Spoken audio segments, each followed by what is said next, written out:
और मैं आपको इसका कह रहा था, इस मुर्गे का, ये जो खड़ा है इधर, ये गदरा कलर है, ये देखें, इस मुर्गे का आपको कह रहा था माशाल्लाह बहुत अच्छा है, बहुत ज़बरदस्त है, आउट क्लास है। इसकी आँख भी मैं आपको चेक करवाता हूँ इंशाल्लाह। ये देखें,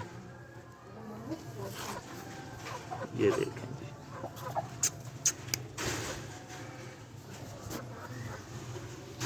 इसकी एक टेस्टिंग फ़ाइट मेरे पास पड़ी है पेज पे, वो मैं आपको चेक कराऊंगा इंशाल्लाह ताला, वो भी आप चेक कीजिएगा। ये मेरे पास इसकी चौथी नस्ल है। ये दोनों भाई हैं बेसिकली, लेकिन ये अलग अलग रखे हुए हैं ना। मेरे पास अल्हम्दुलिल्लाह उस साइड पे जगह है, मैं आपको दिखाता हूँ। ये देखें, मेरे पास इधर जगह है काफ़ी माशाल्लाह खुली है, और मैं इधर इनके ना पोर्शन वगैरह बना के इनको रखता हूँ।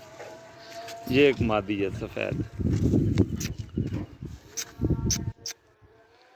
ये एक सफ़ेद मादी है, इसकी आइस चेक करें सर। और ये एक ब्लैक मादी है, इसकी भी माशाल्लाह वाइट आइज़ है, बहुत अच्छी मादी है।